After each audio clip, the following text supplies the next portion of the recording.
Hey, I'm Spektor Baal. I am a Gothic musician, also an occultist. In this video, we're going to be talking about music. DAWs, exactly. Digital Audio Workstations. There are many out there. It really doesn't matter which one you pick, because it's all about workflow.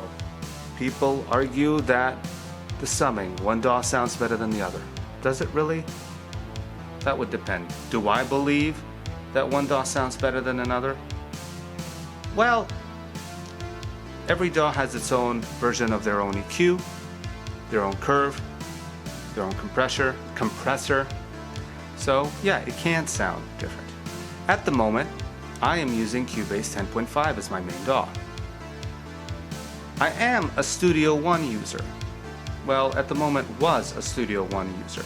Was using Studio One 4.5. But before we go further, click on that notification bell, click on that bell icon to be alerted when a new video is available. So, which DAW? Well, I've had Cubase for many years, and I've never really learned it. I jumped to Studio One because an ex-friend suggested it. I enjoyed it. I thought Studio One was great. I started having computer problems. My computer is not that new.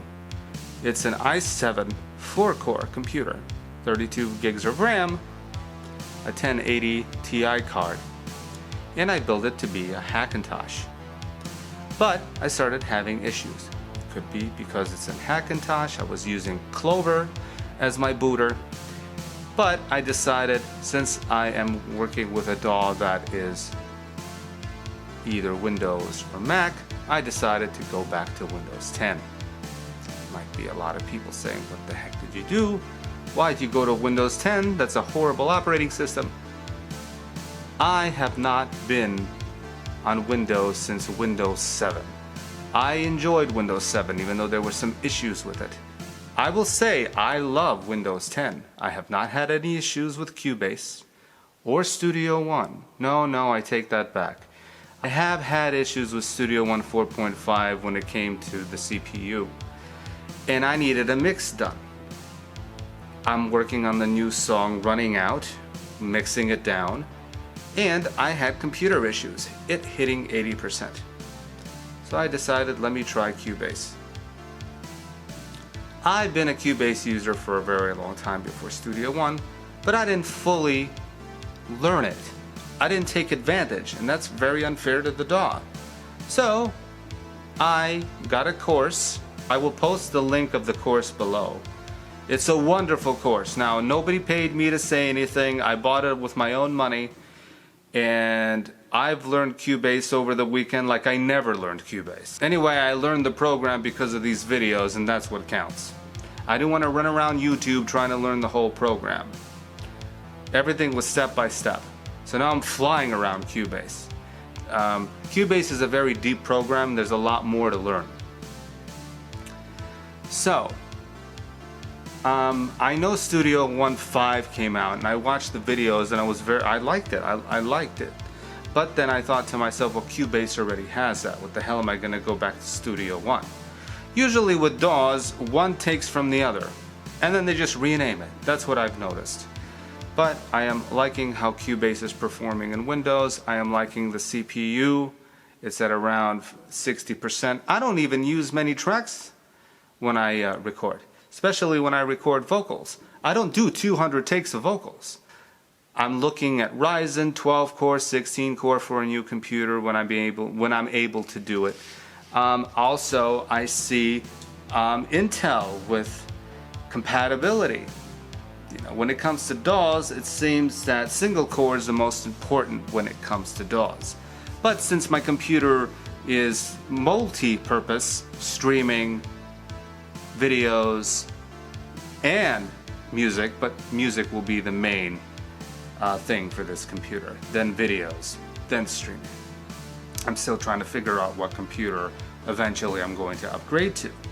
Can't wait till they come out with Cubase 11. I hope that they put in, I know Studio One, you were able to, let's say your snare drum, you're looking at the mixer and your snare drum is on the left hand of the screen. You want to move the snare drum to the right hand of the screen, you just drag it in the mixer.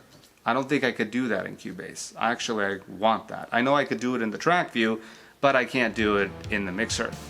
Steinberg, if you're listening, please put that in the mixer. I would really appreciate it.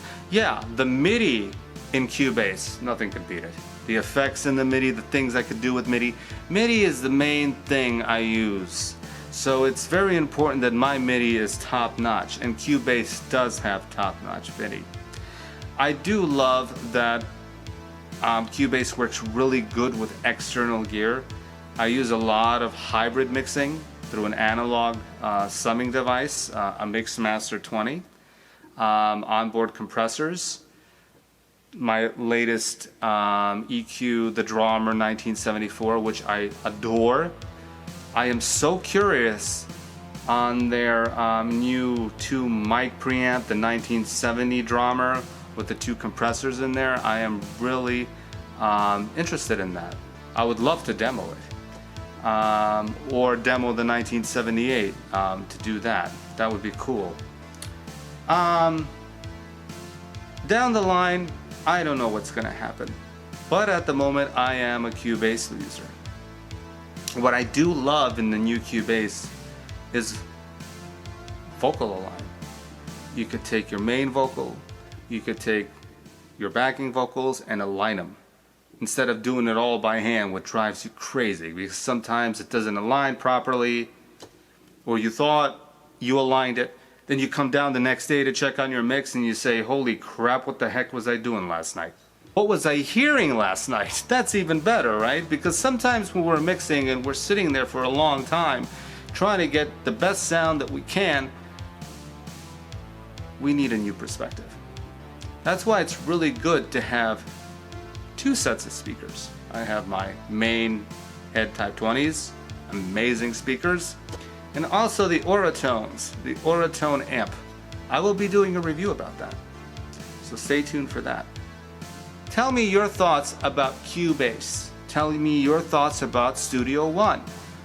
It's a personal thing when it comes to a DAW. It's very subjective. There's not one right, one better than the other. It just isn't. So thank you for watching, and I'll see you in the next video.